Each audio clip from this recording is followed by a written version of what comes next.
Assalamualaikum warahmatullahi wabarakatuh.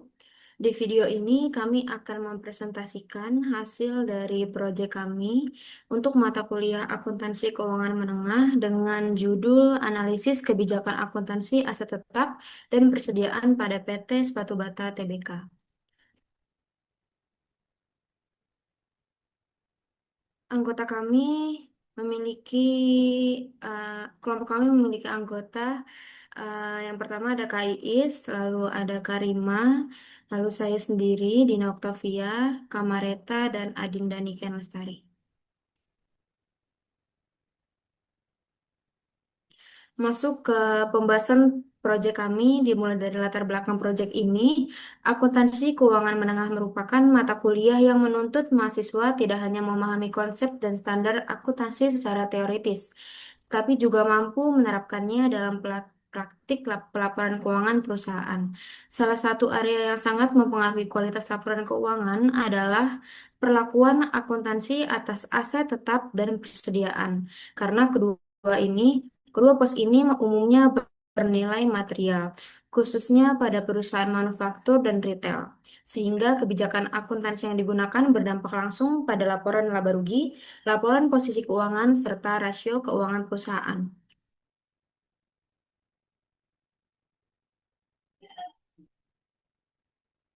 Next, Kak.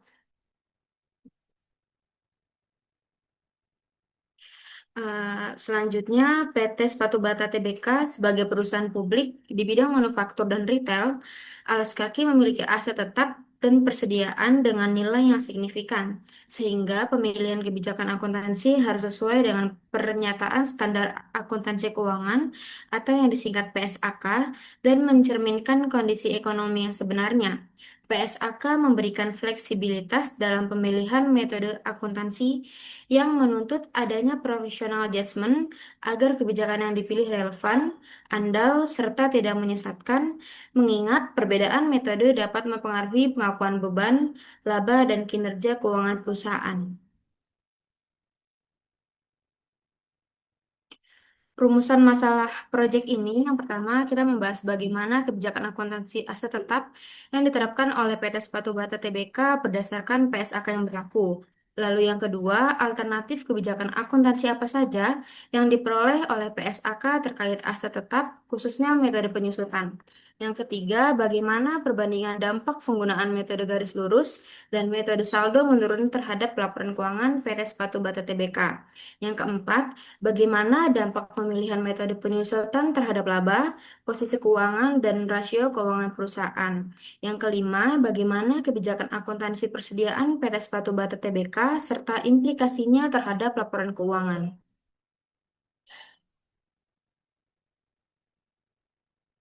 Masuk ke identifikasi kebijakan akuntansi aset tetap pada PT Sepatu Bata Tbk, pengakuan awal di PT Sepatu Bata Tbk ini aset tetap awalnya diakui sebesar biaya perolehan yang terdiri atas harga perolehan dan biaya-biaya tambahan yang dapat diatribusikan langsung untuk membawa aset ke lokasi dan kondisi yang diinginkan agar aset tetap digunakan. Lalu biaya perolehan termasuk biaya untuk mengganti komponen dari aset tetap pada saat penggantian jika kriteria-kriteria pengakuan terpenuhi. Untuk pengukurannya, setelah pengakuan awal, aset tetap kecuali tanah dinyatakan sebesar biaya perolehan dikurangi akumulasi penyusutan dan kerugian penurunan nilai. Untuk metode penyusutannya, penyusutan aset tetap kecuali tanah dimulai pada saat aset tetap tersebut bersiap untuk digunakan sesuai dengan maksud penggunaannya oleh grup dan dihitung dengan menggunakan metode garis lurus sesuai estimasi masa manfaat ekonomis sebagai berikut. Untuk bangunan, masa manfaatnya yaitu 30 tahun. Untuk mesin, peralatan, dan sarana penunjang toko, masa manfaatnya 10 sampai dengan 15 tahun. Untuk cetakan 2 tahun dan untuk kendaraan bermotor yaitu 4 tahun.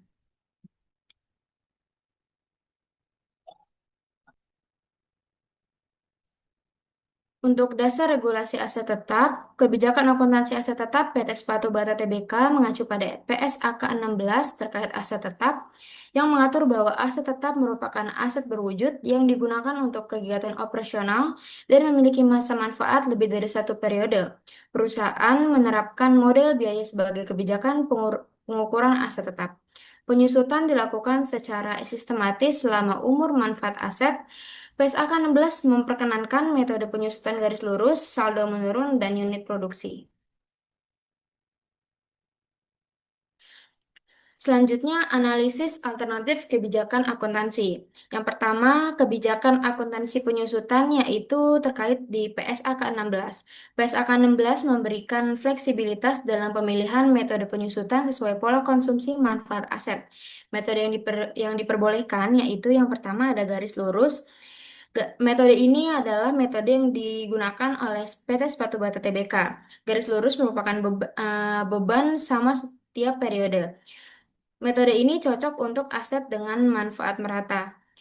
Lalu metode yang diperbolehkan yang kedua yaitu saldo menurun. Ya, ini yang digunakan di proyek ini sebagai metode alternatif, yaitu beban lebih besar dari di awal. Metode ini cocok untuk aset yang cepat usang atau produktivitas menurun. Lalu metode yang ketiga yaitu unit produksi. Beban berdasarkan penggunaan atau output aktual. Metode ini cocok untuk mesin produksi.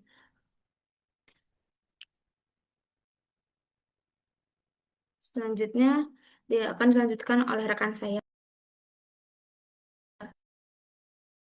Selanjutnya ada perbedaan karakteristik kedua metode. Aspeknya itu beban penyusutan. Kalau di metode garis lurus itu konstan setiap periodenya. Kalau di metode saldo menurun itu menurun setiap periode. Yang kedua ada aspek pola pengakuan. Kalau untuk metode garis lurus itu linear. Kalau misalnya metode saldo menurun itu dipercepat. Ya, yang ketiga ada kompleksitas aspeknya. Kalau metode garis lurus itu sederhana, metode saldo menurun lebih kompleks.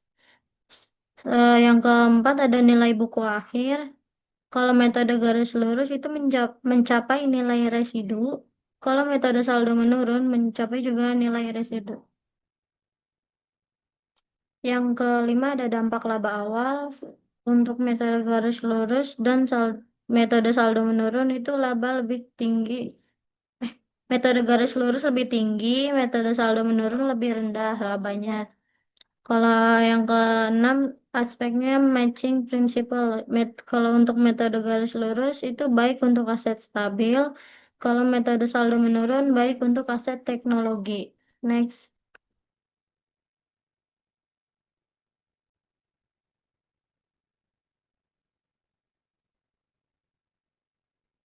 Di sini ada what if analisis perbandingan metode penyusutan.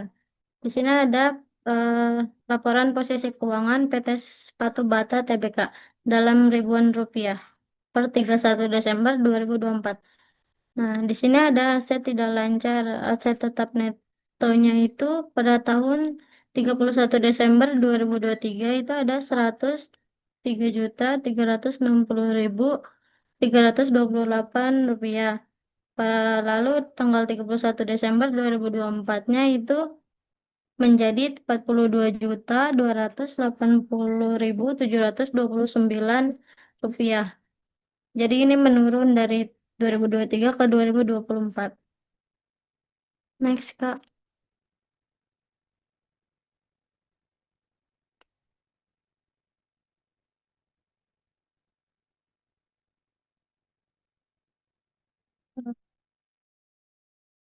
Lalu di sini berdasarkan catatan atas laporan keuangan nomor 10 tahun 2024 ada aset tetap dan aset tak berwujud neto dalam ribuan rupiah.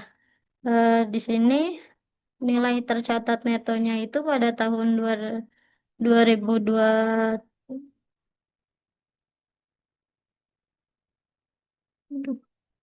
pada tahun 2024 itu sebesar 103.360.328 rupiah. Next, Kak.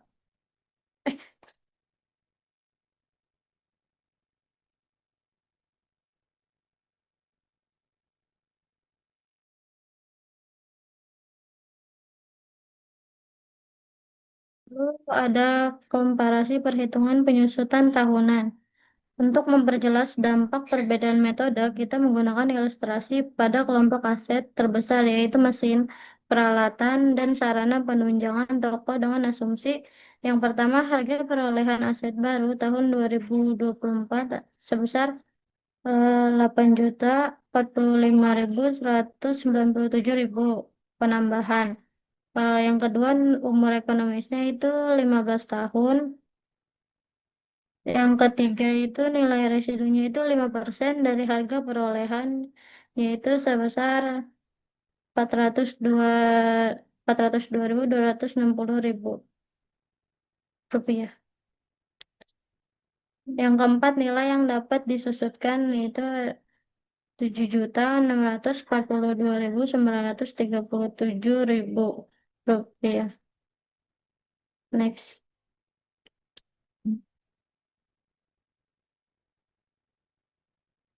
Nah, lalu dari asumsi di atas dapat dihasilkan perhitungan penyusutan sebagai berikut. Di sini ada metode garis lurus dan saldo menurun ganda. Pada tahun ke-0 nilai bukunya metode garis lurus itu 8.045.197 dalam ribuan rupiah. Saya total total akhir beban penyusutannya itu 7.642.937 rupiah itu pada metode garis lurus dan sama saldo menurun ganda itu sama jumlahnya. Beban penyusutannya pada metode garis lurus itu tiap tahun sama. Lalu ada analisa perbandingan beban penyusutan tahunan.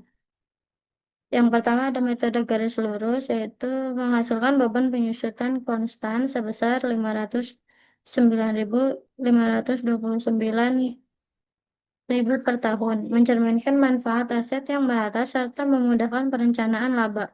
Sebaliknya, metode saldo menurunkan dan menghasilkan beban lebih tinggi di awal, yaitu sebesar 1.072.693.000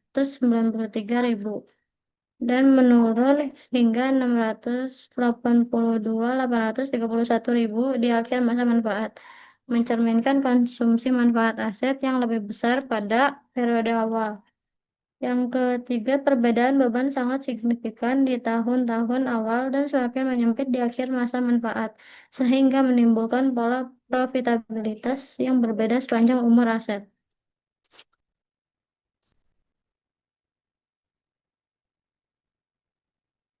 Lalu ada analisa akumulasi penyusutan. Metode saldo menurun ganda mengakui beban lebih cepat atau front-loaded dibandingkan garis lurus. Dalam 5 tahun pertama, akumulasi penyusutan saldo menurun mencapai 53,8%. Yaitu sebesar 4.111.238.000, sedangkan garis lurus baru 33,3%. Persen itu sebesar 2.547.646.000. Selisihnya itu ada 1.563.592.000. Hal ini menurunkan laba kumulatif awal, namun memberikan penghematan pajak kurang lebih 343.990.000, 22% dan meningkatkan arus kas. Pada tahun ke-10, saldo menurun telah mengakui 80,1% dari total penyusutan, sementara garis lurus 66,7%. Di akhir umur aset, total penyusutan kedua metode sama. Perbedaannya hanya pada waktu pengakuan beban. Next, Kak.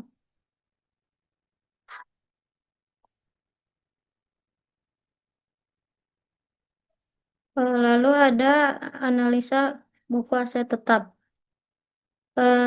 Nilai buku aset berbeda signifikan sepanjang masa manfaat akibat perbedaan metode penyusutan.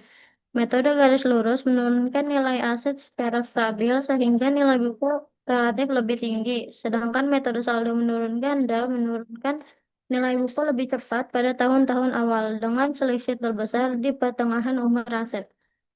Pada tahun pertama, nilai buku metode garis lurus mencapai 93,67% dari biaya perolehan. Sementara saldo menurun ganda hanya 86,67%. Pada tahun kelima, garis lurus masih 68,35%, sedangkan saldo menurun ganda turun menjadi 48,90%. Perbedaan ini berdampak langsung pada total aset di neraca. Simulasi pada PT Sepatu Bata menunjukkan bahwa penerapan metode saldo menurun ganda dapat menurunkan nilai aset tetap dan total aset sekitar 2,02%, yang berpotensi memengaruhi rasio keuangan serta perspektif.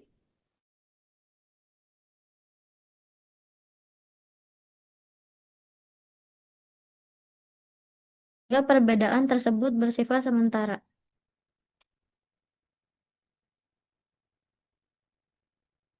Next, Kak. Selanjutnya akan dibacakan oleh rekan saya. Terima kasih. Untuk selanjutnya, masuk ke dampak terhadap harga pokok penjualan. Pemilihan metode penyusutan memiliki dampak langsung terhadap HPP karena beban penyusutan mesin dan peralatan produksi merupakan komponen manufacturing overhead yang dialokasikan ke cost of goods sold. Mekanisme dampaknya, yang pertama adanya beban penyusutan aset produksi, selanjutnya manufacturing overhead, selanjutnya dialokasikan ke HPP, dan setelah itu akan mempengaruhi gross profit. Nah, berikut ini ada tabel dampak metode penyusutan terhadap HPP di tahun pertama. Di sini untuk komponennya seperti yang tadi sudah dijelaskan, adanya beban penyusutan mesin produksi, alokasi ke HPP. Di sini 80%-nya itu dari penyusutan. Setelah itu HPP base atau tanpa penyusutan baru akan didapatkan HPP total dan nantinya akan ditambahkan oleh penjualan atau asumsi. Baru setelah itu akan didapatkan laba kotor. Nah, dari data ini, beban penyusutannya itu mengalami selisih sebesar Rp563.164. Dan arah perubahannya ini kami hitung dia naik 110%. Sedangkan alokasi ke HPP-nya ini terdapat selisih minus Rp450.531 dan kami menilai ini naik signifikan. Untuk HPP base-nya itu tidak ada selisih, maka kami nilai sebagai konstan. Dan untuk HPP totalnya itu mengalami selisih minus 450.531 dan kami nilai naik. Sedangkan untuk penjualan ini belum ada, jadi kami hitungnya konstan. Dan untuk laba kotornya terdapat selisih 450.531 dan ini terhitung turun. Untuk asumsinya tadi itu 80% dari penyusutan mesin produksi yang masuk ke dalam HPP dan 20%-nya masuk kepada operating expense. Dan untuk angka-angka yang tadi kami paparkan itu ilustratif untuk memudahkan ya teman-teman. Dan untuk bisa logika perubahan, dengan metode saldo menurun ganda, beban penyusutan tahun pertama melonjak 110% dibanding garis lurus. Ini menyebabkan HPP lebih tinggi karena sebagian besar penyusutan mesin produksi dialokasikan ke cost of production. HPP yang lebih tinggi secara otomatis menekan laba kotor meskipun penjualannya sama. Perusahaan manufaktur yang intensif aset akan merasakan dampak ini sangat signifikan.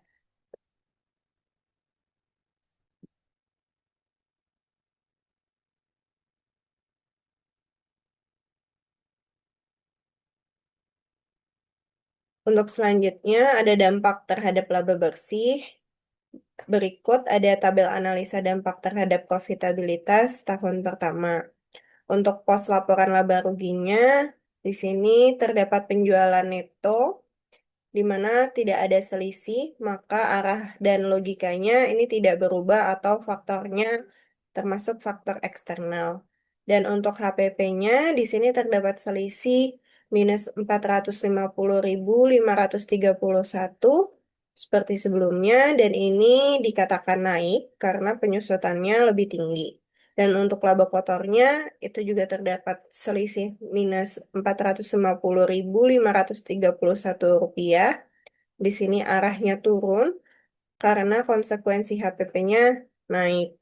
Dan untuk beban operasionalnya tidak ada selisih, maka dikatakan konstan. Untuk beban penyusutan non-produksi terdapat selisih minus 112.633 rupiah dan dikatakan arahnya naik karena 20% itu dari penyusutan. EBIT-nya itu mengalami selisih minus 562.258 rupiah. Itu dikatakan turun sebesar 1,8%.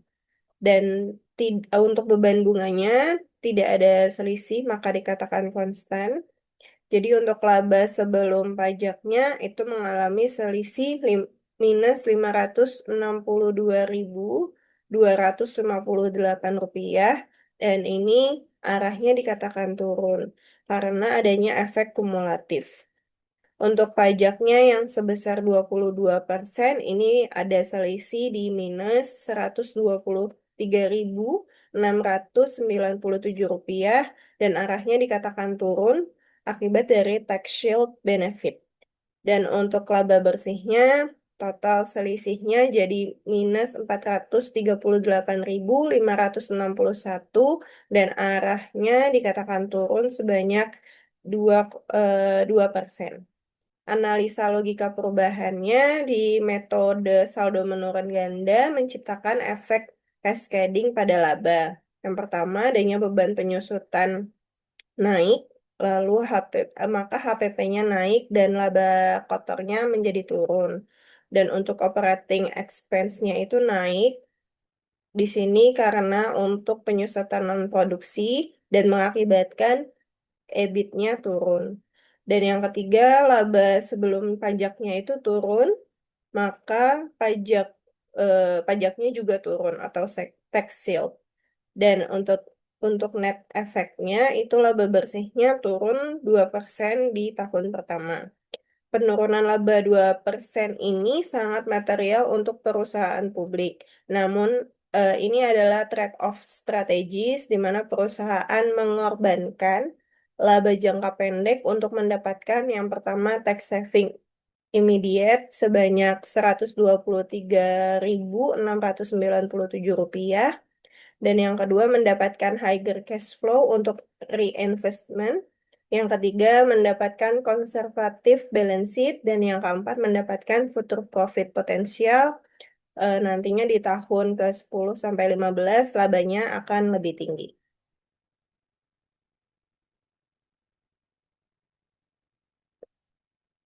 Dan selanjutnya ini ada dampak terhadap neraca di mana pos neracanya ini terdapat aset, liabilitas, dan ekuitas. Di sini untuk aset tetapnya tidak ada mengalami selisih sehingga arahnya tidak terpengaruh secara langsung dan aset tetap kosnya juga tidak mengalami selisih. Jadi di sini logikanya sama atau harga perolehannya sama. Dan untuk akumulasi penyusutannya ini mengalami selisih sebesar 563.164 rupiah dan dikatakan naik karena penyusutannya lebih cepat. Untuk aset tetap netonya justru mengalami selisih minus 563.164 sehingga arahnya turun sebesar 1,4%. Untuk aset lainnya tidak mengalami selisih, jadi untuk total asetnya mengalami selisih minus 563.164 rupiah dan dikatakan turun sebesar 0,14%. Untuk liabilitasnya itu ada liabilitas pendek, panjang, semuanya tidak mengalami selisih, jadi artinya tidak ada perubahan. Terus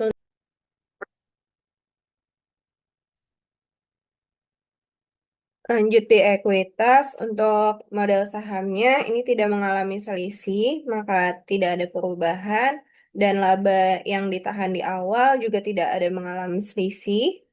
Dan untuk laba tahun yang berjalan itu mengalami selisih di minus 438.561 rupiah dan dinilai turun karena labanya lebih rendah. Total ekuitasnya jadi minus 438.561 rupiah dan dikatakan turun sebesar 0,17%. Jadi untuk total liabilitas dan ekuitasnya mengalami minus 438.561. Di sini dikatakan balance. Dan untuk analisa logika perubahannya, dari sisi aset, metode saldo menurun ganda ini meningkatkan akumulasi penyusutan sehingga aset tetap neto dan total aset turun itu sebesar Rp563.164. Neracanya menjadi lebih kecil namun lebih konservatif. Dan dari sisi ekuitas, laba di sini lebih rendah, menurunkan laba ditahan dan ekuitas sebesar Rp438.561. Ini terjadi dampak setelah pajak. Dan untuk implikasi strategisnya, garis lurus ini membuat neracanya tampak lebih kuat, aset dan ekuitasnya lebih tinggi. Sedangkan saldo menurun ganda lebih konservatif dan realistis, sehingga kuat untuk loan dan M&A versus kehati-hatian dan keberlanjutan jangka panjang.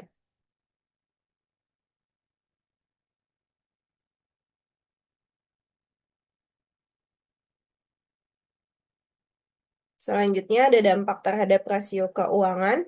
Di sini yang termasuk dalam rasio ada gross profit margin mengalami selisih sebesar minus 0,09%. Dampaknya dikatakan turun sedikit dan untuk current rasionya tidak mengalami selisih sehingga tidak ada perubahan. Untuk return on assetnya itu mengalami selisih minus 0,11% dan dikatakan turun. Untuk debt to asset rasionya ini mengalami selisih sebesar 0,05% dan dampaknya dikatakan naik sedikit. Untuk inventory turnover-nya itu tidak mengalami perubahan. Jadi untuk metode saldo menurun ganda ini mempengaruhi beberapa rasio keuangan utama. Gross profit marginnya turun 0,09% karena HPP-nya lebih tinggi akibat beban penyusutan. Yang perlu dipahami sebagai efek akuntansi bukan penurunan efisiensi. Dan untuk return on asset turun sebanyak 0,11% karena laba bersih menurun lebih besar dibandingkan penurunan total aset. Investor jangka pendek bisa menilai negatif karena sementara investor berpengalaman melihatnya sebagai kebijakan konservatif. Dan untuk debt to asset rasionya naik tipis sebesar 0,05% karena total asetnya ini lebih kecil yang berpotensi relevan jika perusahaan mendekati batas konvenan utang. Sebaliknya, current rasio sebesar 3,61 dan inventory turnover-nya sebanyak 2,86 itu tidak berubah secara material karena penyusutan bersifat non-cash dan dampak HPP sangat kecil. Dari sisi stakeholder, kreditur mungkin lebih sensitif terhadap kenaikan DAR, sedangkan manajemen perlu menjelaskan bahwa pelemah profitabilitas ini bersifat sementara. Keunggulan utama metode ini adalah penghematan pajak dan arus kas yang lebih baik di awal, dengan prospek rasio profitabilitas membaik di tahun-tahun akhir saat beban penyusutan menurun.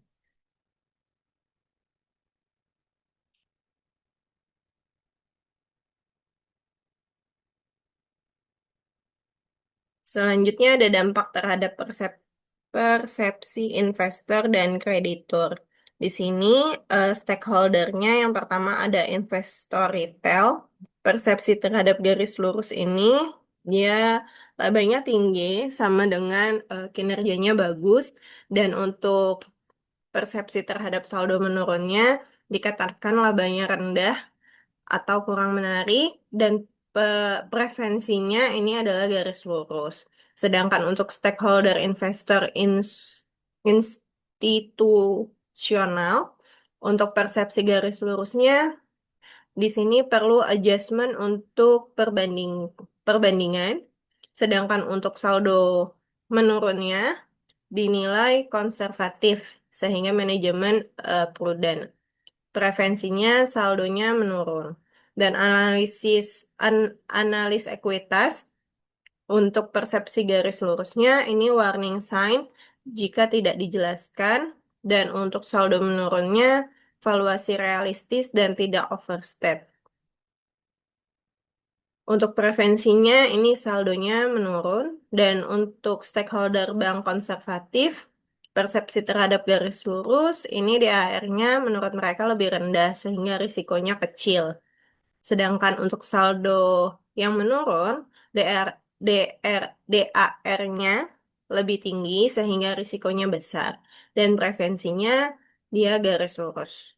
Dan untuk stakeholder bank sopis- sophisticated, itu untuk persepsi terhadap garis lurusnya akan ada aja sendiri untuk analisis, dan untuk saldo menurunnya mereka mengapresiasi konservatisme akuntansi.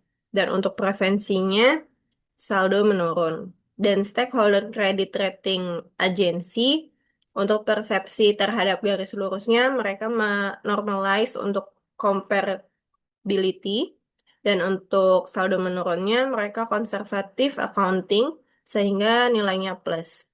Dan untuk preferensinya saldo menurun. Pemilihan metode penyusutan ini menimbulkan dilema etika karena mempengaruhi persepsi stakeholder tanpa mengubah realitas ekonomi. Investor retail cenderung menyukai laba lebih tinggi dari metode garis lurus, sehingga investor institusional, kreditur sophisticated, dan credit rating agency lebih menghargai konservatisme metode saldo menurun karena mengurangi risiko overstatement, sehingga perbedaan rasio seperti DAR tidak material.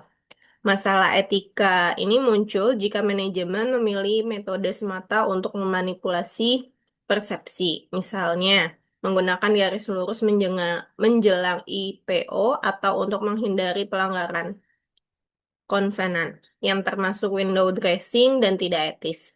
Prinsip utamanya adalah substance over form. Metode harus mencerminkan karakteristik dan pola manfaat aset saldo menurun untuk aset cepat usang. Garis lurus untuk aset dengan keausan merata, disertai professional judgment dan disclosure yang transparan agar keputusan stakeholder tetap informasional.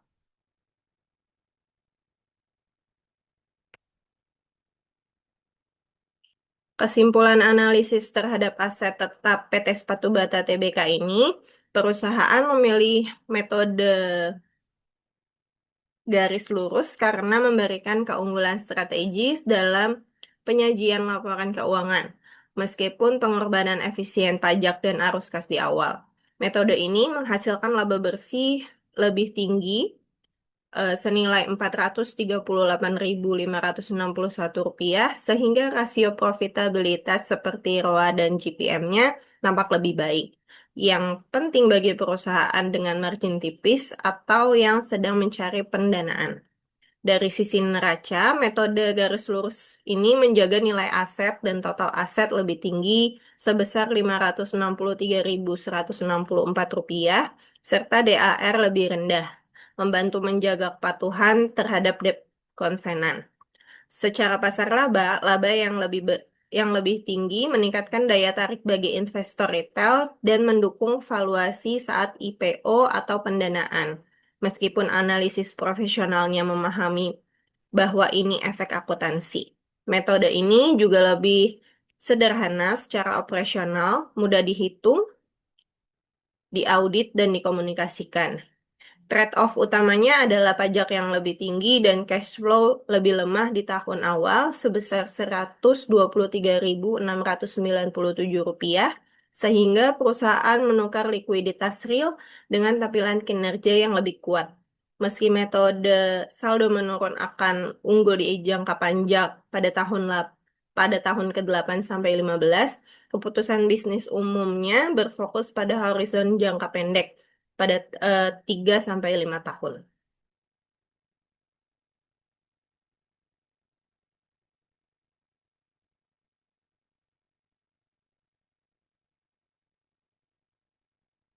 Selanjutnya, mengidentifikasi kebijakan akuntansi persediaan PT Sepatu Bata Tbk.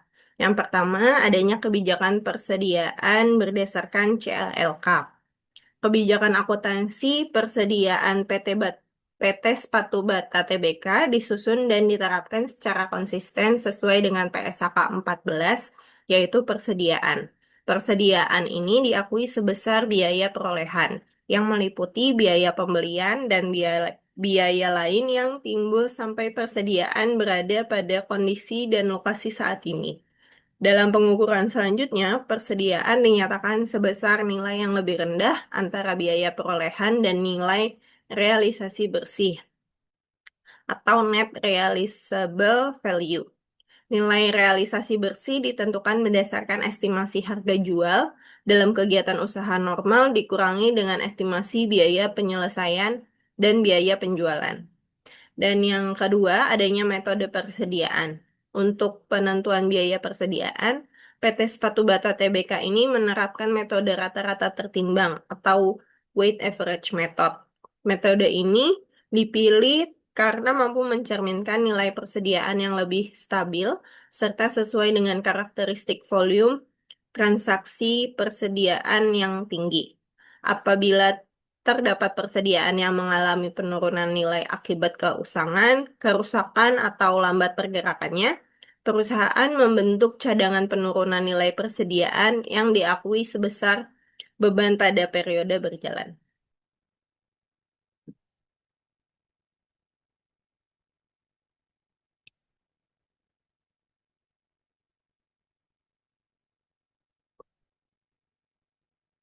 Selanjutnya, analisis kebijakan akuntansi. Yang pertama, adanya metode penilaian persediaan. PT Sepatu Bata Tbk menerapkan metode FIFO atau First In, First Out. Dalam penilaian persediaan ini, di mana persediaan yang pertama masuk dianggap sebagai persediaan yang pertama dijual, sehingga persediaan diukur berdasarkan biaya perolehan atau nilai realisasi bersih, mana yang lebih rendah sesuai dengan ketentuan PSAK 14 tentang persediaan. Metode yang digunakan PT Sepatu Bata Tbk ini berdasarkan CALK, perusahaan menyatakan persediaan dinyatakan sebesar nilai yang lebih rendah antara biaya perolehan atau nilai realisasi neto. Dengan demikian, metode penilaian persediaan yang digunakan perusahaan adalah LCNRV atau Lower of Cost or Net Realizable Value. Metode ini merupakan metode utama yang diwajibkan oleh PSAK 14 dan bertujuan untuk menerapkan prinsip kehati-hatian atau prudence dalam penyajian laporan keuangan. Untuk selanjutnya akan dilanjutkan oleh rekan saya. Terima kasih. Selanjutnya saya akan menjelaskan analisis kebijakan akuntansi kedua, yaitu ada konsep dan penentuan nilai realisasi neto atau NRV, yaitu definisi NRV berdasarkan laporan keuangan sendiri adalah perusahaan PT Bata ini mendefinisikan NRV sebagai berikut, yaitu nilai realisasi neto adalah estimasi harga jual dalam kegiatan usaha normal setelah deestimasi biaya penyelesaian dan estimasi biaya yang diperlukan untuk melaksanakan penjualan. Lalu selanjutnya ada cadangan persediaan lambat bergerak. Selain pengukuran Berdasarkan LCNRV, perusahaan juga membentuk cadangan persediaan lambat pergerakannya yang dijelaskan seperti cadangan persediaan lambat pergerakannya diestimasi berdasarkan kondisi fisik persediaan, harga jual pasar, biaya penyelesaian, dan estimasi biaya penjualan. Kebijakan ini menunjukkan bahwa manajemen menggunakan pertimbangan profesional atau manajemen judgment dalam menilai apakah persediaan masih dapat direalisasikan secara optimal. Next. Oke, selanjutnya ini analisis kebijakan akuntansi yang ketiga, ada penyajian persediaan dalam laporan keuangan, yaitu ada nilai persediaan dalam neraca. Di persediaan neto ini mengalami penurunan ya dari tahun sebelumnya, yang sebelumnya dari 247.542.401 dalam ribuan rupiah, sedangkan tahun yang berjalan ini, yang menjadi laporan ini, turun menjadi 144.158.666 rupiah dalam ribuan rupiah ya. Terjadi penurunan nilai persediaan yang cukup signifikan dibandingkan tahun sebelumnya. Penurunan ini dapat diindikasikan sebagai dampak dari penurunan NRV, penjualan persediaan, pembentukan cadangan persediaan lambat bergerak, dan juga kombinasi dari faktor-faktor tersebut.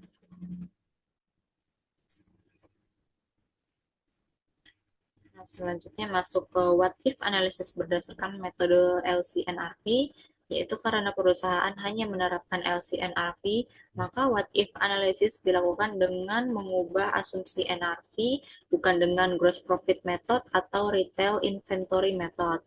Skenario satunya yaitu nilai realisasi bersih mengalami penurunan. Asumsinya yaitu harga jual persediaan meningkat akibat tekanan pasar dan biaya penjualan atau biaya penyelesaian persediaan meningkat.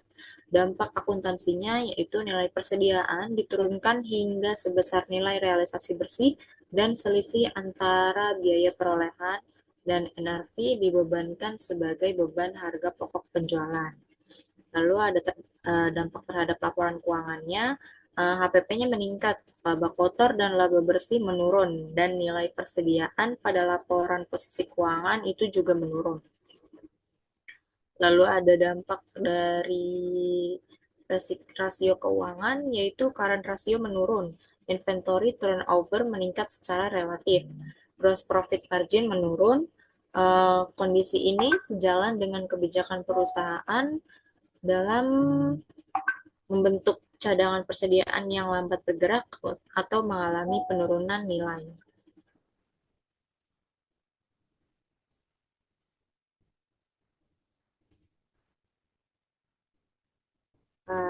Lanjut di sini ada skenario kedua, NRV-nya mengalami kenaikan. Asumsinya yaitu adalah harga jual persediaan meningkat dan biaya penjualan atau biaya penyelesaiannya menurun. Perlakuan akuntansinya di sini nilai persediaan yaitu tidak boleh dinaikkan melebihi biaya perolehan dan tidak dilakukan pengakuan keuntungan atas kenaikan NRV. Lalu dampak terhadap laporan keuangan yaitu harga pokok penjualan tidak mengalami perubahan, laba perusahaan tidak berubah, dan nilai persediaan tetap sebesar biaya perolehannya. Perlakuan ini sesuai dengan prinsip kehati-hatian dalam PSAK 14 yang melarang pengakuan laba yang belum direalisasikan. Selanjutnya di sini ada dampak terhadap kinerja laporan keuangan. Karena persediaan merupakan bagian dari aset lancar, perubahan nilai realisasi bersih akan berdampak langsung terhadap yang pertama likuiditas perusahaan. Untuk current rasionya, penurunan NRV menyebabkan nilai persediaan menurun sehingga total aset lancar berkurang, yang pada akhirnya di mana menurunkan kemampuan perusahaan dalam memenuhi kewajiban jangka pendek. Lalu berikutnya itu berdampak terhadap profitabilitas perusahaannya atau gross profit margin-nya. Penurunan nilai persediaan dibebankan ke harga pokok penjualan, sehingga meningkatkan beban dan menurunkan laba kotor serta laba bersih perusahaan. Selanjutnya berdampak pada efisiensi operasional atau inventory turnover. Penurunan nilai persediaan menyebabkan nilai rata-rata persediaan lebih rendah, sehingga rasio perputaran persediaannya dapat meningkat secara relatif meskipun tidak disertai dengan peningkatan volume penjualan. Nah, selanjutnya di sini ada penyajian persediaan dalam laporan keuangan, yaitu persediaan disajikan sebagai aset lancar dalam laporan posisi keuangan konsolidasian. Pada 31 Desember 2024, nilai persediaan PT Sepatu Bata Tbk menurun dibandingkan tahun sebelumnya, mencerminkan optimalisasi pengelolaan persediaan dan pembersihan inventaris yang lambat terjual.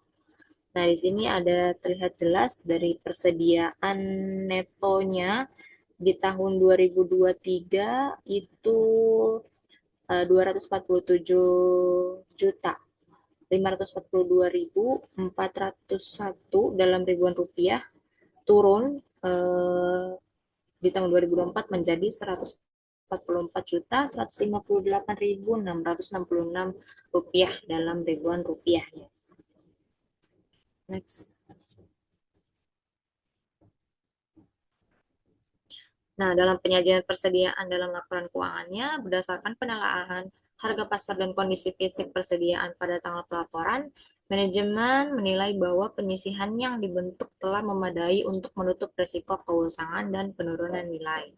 Persediaan telah diasuransikan dengan nilai pertanggungan dari 198.062.491 rupiah di 2023, yaitu menjadi 199.904.477 rupiah dengan nilai buku persediaan yang diasuransikan sebesar 144.158.666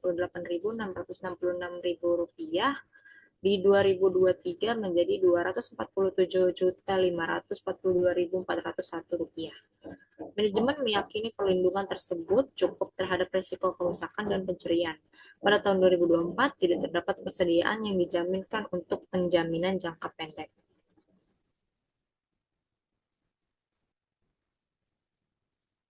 Oke, selanjutnya ini akan dijelaskan oleh teman saya. Baik, berikutnya ada bukti penyajian persediaan.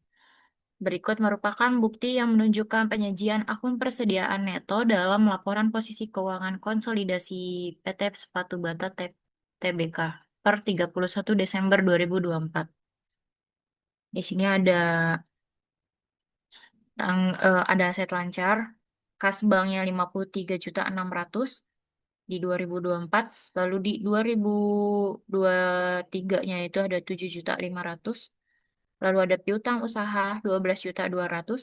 Di 2023-nya itu ada 10.033.000. Lalu ada piutang pegawai 510.000. Lalu di 2023-nya itu ada 628.000. Lalu ada atau sebesar 144 juta di 2024 besar 247 juta.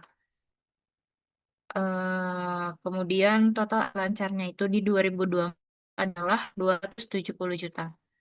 Di 2023-nya 346 juta. Kemudian next. Kemudian ada dampak kebijakan persediaan terhadap kinerja keuangan. Kebijakan pengukuran persediaan pada nilai terendah antara biaya perolehan dan nilai realisasi bersih berdampak langsung terhadap nilai aset lancar dan harga pokok penjualan. Penurunan nilai pada tahun 2024 menunjukkan adanya upaya manajemen dalam menjaga kewajaran nilai aset serta meningkatkan efisiensi perputaran persediaan. Dengan penerapan kebijakan akuntansi yang sesuai standar, penyajian persediaan dalam laporan keuangan PT Sepatu Bata Tbk telah mencerminkan kondisi keuangan perusahaan secara wajar dan andal. Next.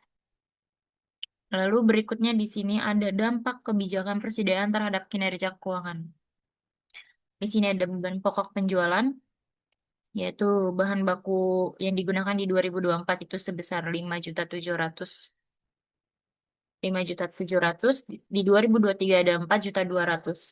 Lalu di persediaan awal 1 Januari, yaitu Pembelian antara selama setahun itu 10.600.000 di 2024, lalu di 2023 itu 52.500.000. Tersedia untuk digunakan, lalu di persediaan akhir di 31 Desembernya adalah 16.400.000 di 2024, lalu di 2023-nya itu adalah 51.100.000. Lalu kemudian di sini ada tenaga kerja di 2024-nya itu 3.400.000. Lalu di 2023-nya itu 9.500.000. Lalu di sini ada barang dalam proses produksi. Di sini ada beban pokok produksinya. Di 2024-nya itu ada 31 juta. Di 2023-nya itu ada 78 juta. Lalu langsung ke beban pokok penjualan di 2024-nya itu ada 262 juta. Di 2023-nya itu ada 380 juta. Lalu kita analisis perbandingan persediaan terhadap harga pokok penjualan. Persediaan berpengaruh langsung terhadap HPP melalui nilai persediaan awal dan akhir. Pada 31 Desember 2024, persediaan bersih PT Sepatu Bata TBK tercatat 144.158.000, turun signifikan menjadi 247.500. Sejalan dengan strategi optimalisasi dan pembersihan persediaan lambat terjual. Kemudian ada HPP tahun 2024 juga menurun nih menjadi 262.800, dari 380.500. Mencerminkan penurunan volume penjualan dan pengendalian biaya. Penurunan persediaan yang diikuti penurunan HPP menunjukkan hubungan yang konsisten antara kebijakan pengelolaan persediaan dan beban pokok penjualan.